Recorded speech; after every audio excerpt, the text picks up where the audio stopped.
And it goes like this, quote, "We the people of the United States, in order to form a more perfect union, establish justice, promote general welfare, promote for the general welfare."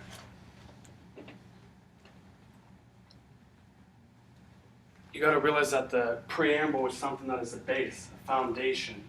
It can be interpreted 100 different ways by different people, Republican, Democratic, you name it. But there's one thing that this preamble has, and that is a foundation. This preamble was set by our founding fathers, a foundation that they believe strongly in the Constitution. But my challenge to you guys, or my question, is why can't we add to this base? Why can't we make it a stronger tower? Why can't we add a tower to this base full of wisdom? Bricks that are built out of everlasting knowledge, bricks that are built by wisdom, people of knowledge. We can always keep building and adding on to this tower. I would like to continue this opening with Sarah. Thank you, Robert. This tower must be constructed by what the people need and what they want in a society. And John F. Kennedy once said that do not ask what your country can do for you, but what you can do for your country. And I believe that as we the people,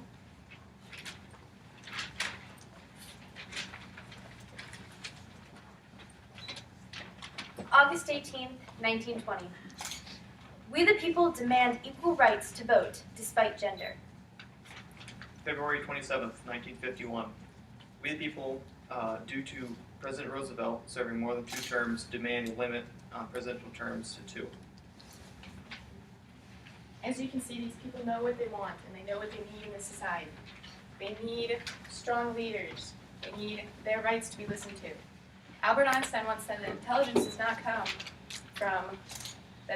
comes from the ability to change. And I think that the American citizens have the level of intelligence that it takes to adapt to this change and make it work for their society.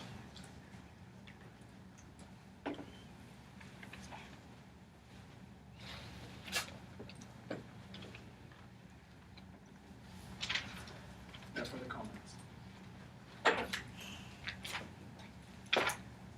Your opening statement.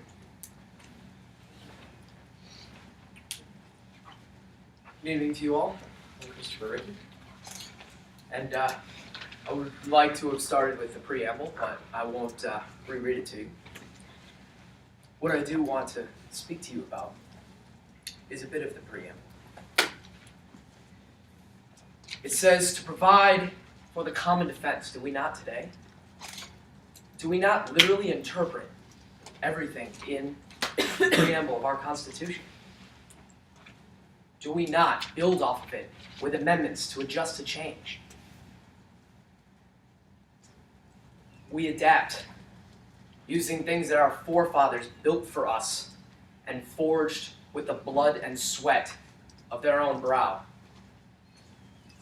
They even went so far as to perform an act to create an elastic clause that gave us the ability to adapt to all change, but to interpret everything that was said before with exact justice.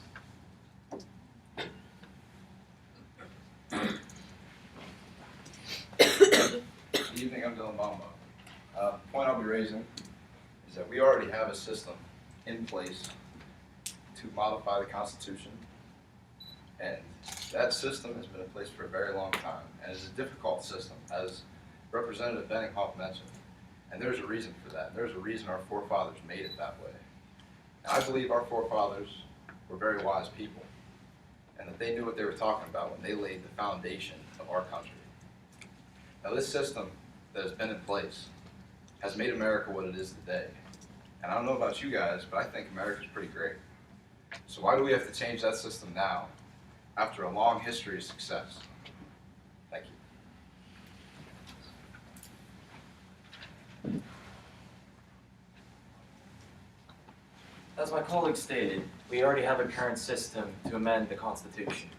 So what is it that we're trying to change? We're trying to adjust and change the Bill of Rights more than anything. People want a more modern interpretation of the Bill of Rights. Now, Here I have a piece of the Declaration of Independence. We hold these truths to be self-evident, that all men are created equal, that they are endowed by their Creator with certain unalienable rights, that among these are life, liberty, and the pursuit of happiness. The Bill of Rights was intended to ensure these rights. Now, whether you're a Christian or an atheist and do not believe in a God, these rights are still natural born and meant to be protected because they are given to everybody at birth. Now, I have a quote from Dianne Feinstein, an advocate for a more modern interpretation of the Constitution and Bill of Rights. She has been quoted saying that the First Amendment, the right to freedom of speech, is more of a privilege for those who are educated rather than a right for everyone to take advantage of. I believe that that is just insulting. That is taking away one of the most basic rights that every person in America, in the world, anybody who's born should receive that right, should be protected of that right. And that's what the point of the amendments were for, to protect from that type of opinion, that type of revoking of the rights. Now, not only do they plan on taking away or modernizing the First Amendment, but they also plan on doing this with the Second Amendment by taking away guns, because many modern interpretations believe that it is a group right rather than the right of the individual to own firearms. We also see this with more progressive policing and I guess you could say it's a violation of the Fourth Amendment, seeing as how police are trying to circumvent and find ways to thoroughly search and circumvent the Fourth Amendment, protecting you from illegal searches and seizures. Do we really want a more modern interpretation of the Bill of Rights, the purpose of which was to defend the rights of everybody around us, everybody born in America? Thank you.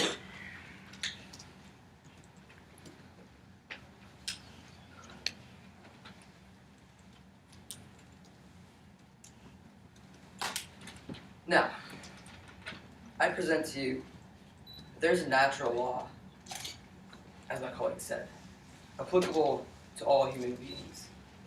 And it is my personal belief that it is infallible, as often represented through history and through sources such as the Bible or other religious texts. Our forefathers wrote such a document. Our esteemed forefathers wrote a document that was based on these infallible rights. A theme that I like to point out of natural law is that there should not be any encroachment upon these rights. Thus, we have freedoms of religion, speech, and press. If we relate that to the Ten Commandments, as seen in the Bible, you're not supposed to be able to encroach on other people's rights of property. You shouldn't steal. You should not be allowed to kill them to take their right of life.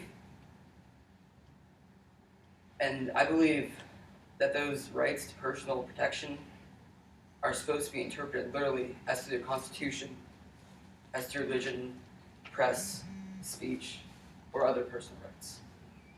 Thank you.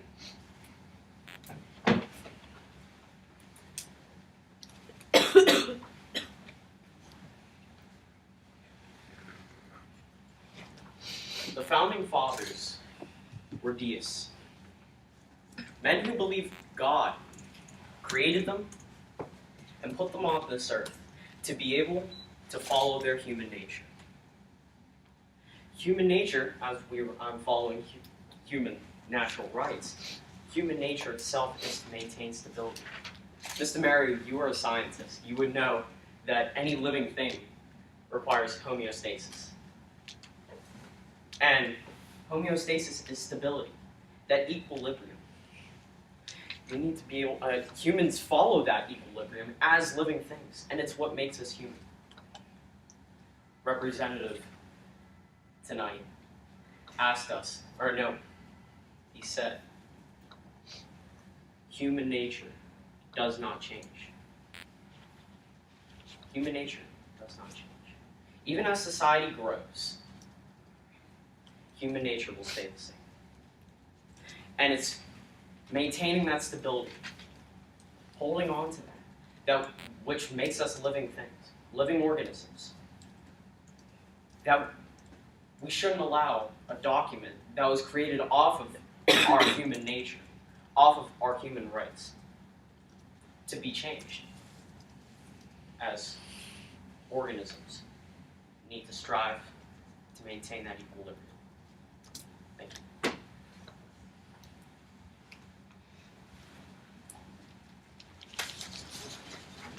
Okay, that concludes the opening statements. We'll proceed with rebuttal. First rebuttal. You have 6 minutes.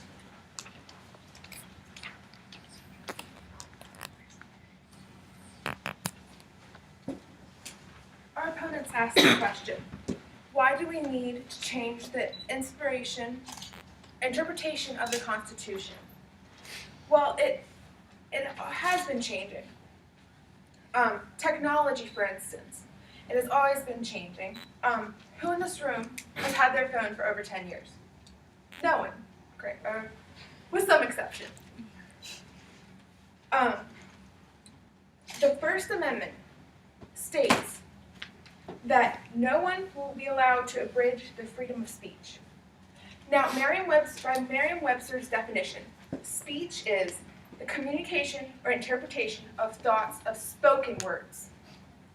Therefore, social media, Facebook, Twitter, Instagram, you name it, this is technically an infringement on our constitutional right, correct?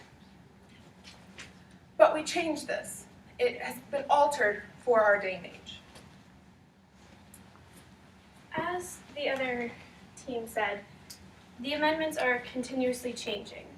And according to Oxford Dictionary, they're a living document. And a living document is something that is continuously updated and changed and edited to fit the times. If the amendments don't get changed and the times are changing, then they don't apply to the times. As long as the amendments get changed, then yes, they will apply to the times.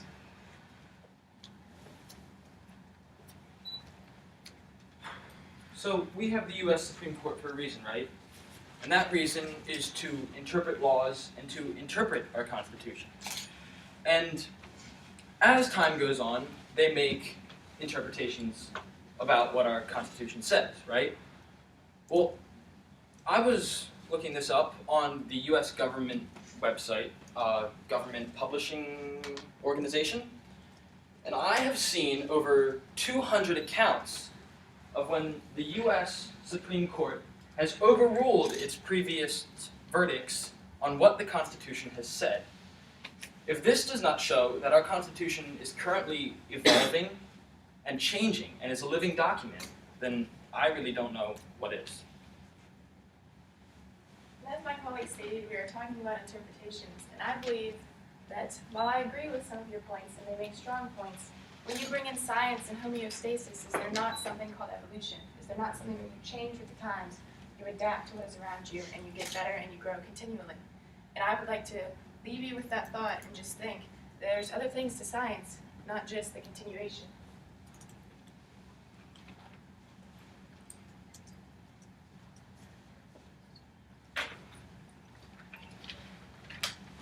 Rebuttal.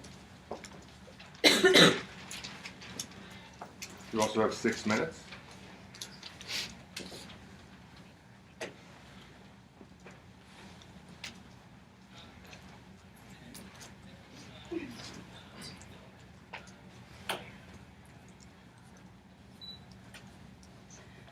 As stated, there are many different types of people in our country that have desires that are different. With the amendments that we physically already have, they have been addressed. With the amendments that were brought up, such as women's rights and possible racial conflicts that were resolved, as soon as they were granted citizenship, they were given the right to we the people. This makes them following the guidelines of our Constitution. changing the Constitution allows the American dream to be handicapped. If you are changing the guidelines and the basis of everything that everybody has worked on for all of their life to fit the needs of some people that feel it is deemed necessary to have a handicap or a helpful hand, it is infringing everything that everybody else has worked on and undoing history. When they become citizens, they were a part of this, as I stated, and they need to, it is their duty to realize that they wouldn't have gotten the chance if we didn't come up with these rules in the first place. The way of America could have never changed. They didn't have to stay or put amendments in the first place, yet they did.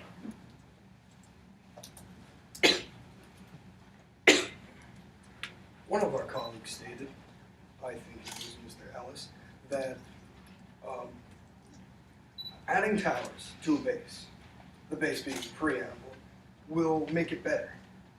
And it's okay to just add on to this base. Adding towers to a base will make it more vulnerable to prevailing winds and will make the original structure unsteady. But we also agree that you can add some towers in moderation. The towers we speak of are the amendments, which we agree with. What we don't agree with is the loose interpretation of the Constitution and the amendments. Their arguments also involve electronics not being covered in the Constitution, but they are under the Elastic Clause. The Elastic Clause, in brief, says that Congress has the power not to change the Constitution, but include things into the Constitution that were not thought of or in existence when the Constitution was written. For example, electronics were not invented during the creation of the Constitution, like cell phones, laptops, social media, things of that nature. Yet they are protected under the Necessary and Proper Clause, or the Elastic Clause.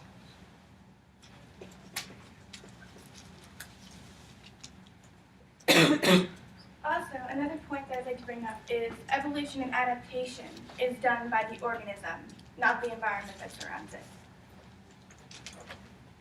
I would like to further add that our colleagues' arguments are great, but they all have a fundamental flaw, and that is due to the fact that they all have to do with humans' interpretation of the Constitution, not the Constitution itself. And the Constitution has the same use, and that is for our fundamental rights and the needs that we have as human beings. So although we may change, the Constitution itself does not change, and neither does our need to have the right to life, liberty, or the pursuit of happiness. And that is why it can't be constantly evolving and changing, as we cannot have our lives constantly evolve into something that it's not supposed to be under the American law. As the opposition stated, it is the job of the Supreme Court to analyze and interpret the Constitution. Now, in most cases, the Supreme Court has ruled in favor of the original interpretation, the original meaning of the forefathers. In the case District of Columbia versus Heller, the Supreme Court ruled against the modern interpretation of the Second Amendment, in which it is meant to be a group right rather than an individual right. So, in the end, the Supreme Court does rule in favor for the original interpretation rather than the new, more modern interpretation.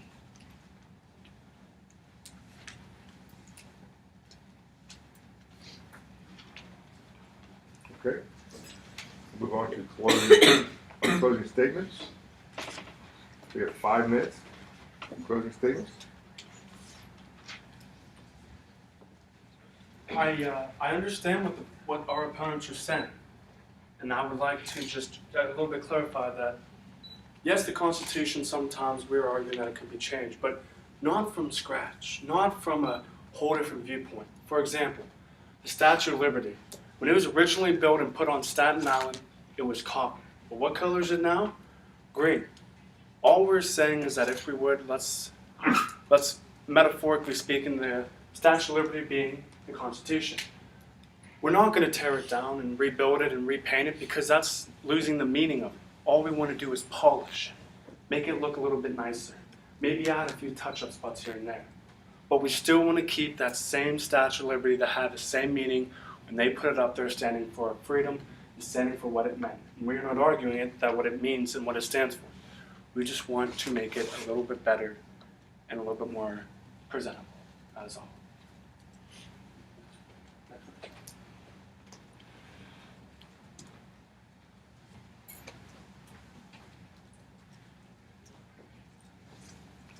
Common theme that we have started to learn this week is that in life, especially in a society, there are bureaucrats who are set in their ways, refusing compromise, and there are the mavericks that provoke the change.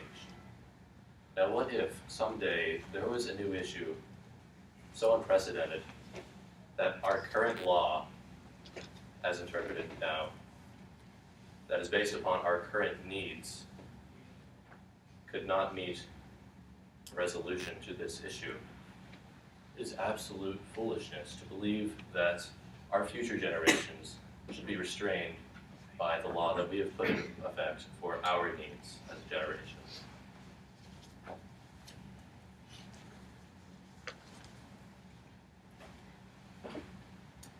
Good evening, I'm Victoria Harach, and I wanted to continue our conclusion by stating there are clearly a lot of differences in America between the 1700s, when the conclusion was written, and today. For example, in the 1700s, African Americans couldn't attend school, and women could only attend school for a few years. But today, anyone, regardless of their racial status, regardless of their country of origin, regardless of their gender, they can live out their American dream with enough motivation. Another difference. Children in the 1700s most frequently spent their time playing games like tag and London Bridge. But children in 2014, technology has evolved so much. They can utilize social media and be communicating with people on the internet from all over the world. We have all kinds of different devices.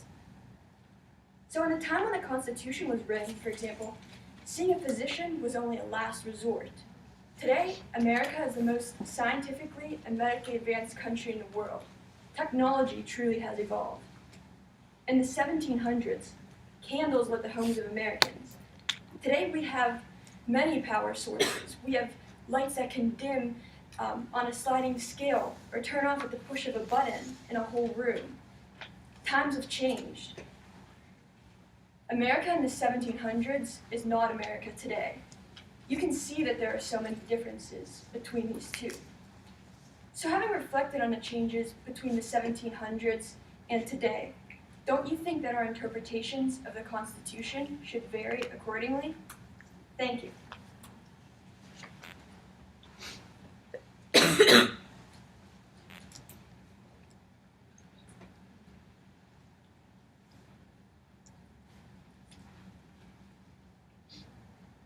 I've been really impressed by my comrades in the knot, how they presented this. They presented it very well. Unfortunately, we failed to recognize our common ground. And that common ground is what you guys have repeated all night, and I'm glad you noticed it, because it's pretty obvious as times have changed. You're very correct, and I agree with you. But the Constitution does not concern them. When the Founding Fathers wrote the Constitution, they didn't come up with it. It wasn't as if, you know what, there ought to be a right for free speech. It was a natural law.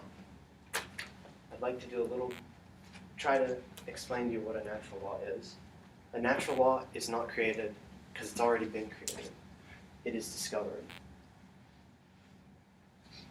The law of gravity was not made up by Isaac Newton saying, gosh darn it, we ought to stay on this planet because it's pretty nice down here. Okay, it was discovered. Now, it was very astute of him to discover it. I'm not trying to take away his glory, but he didn't come up with it. It's not his credit. The same thing as with these natural laws. Now, 70 years from now, we're still going to have the law of gravity. Okay? No one's going to repeal it. No one can but God himself.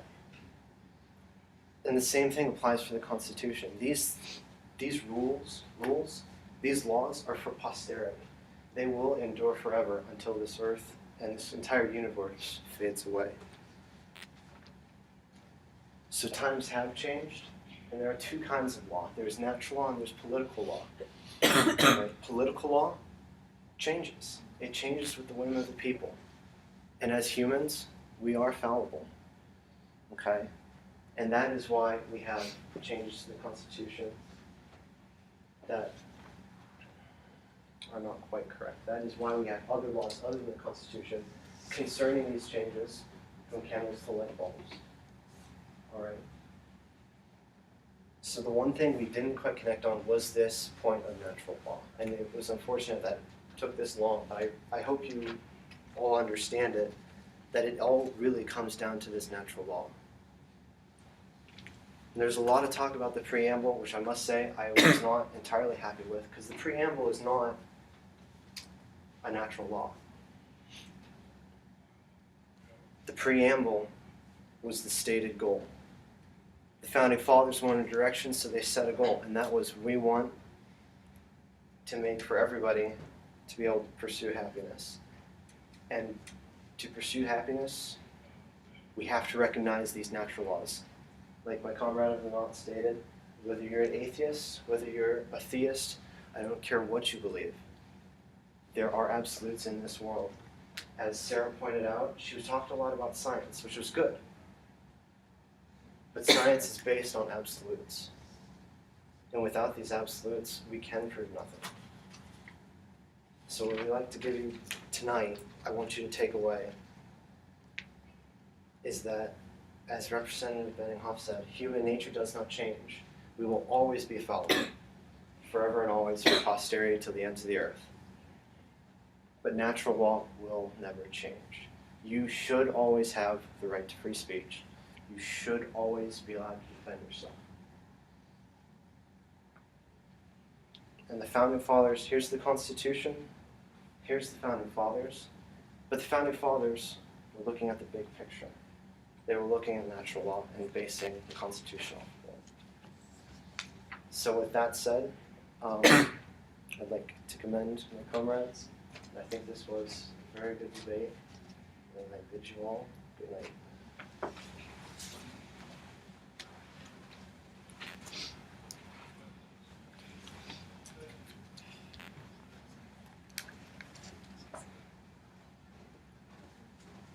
And that ends our conclusion.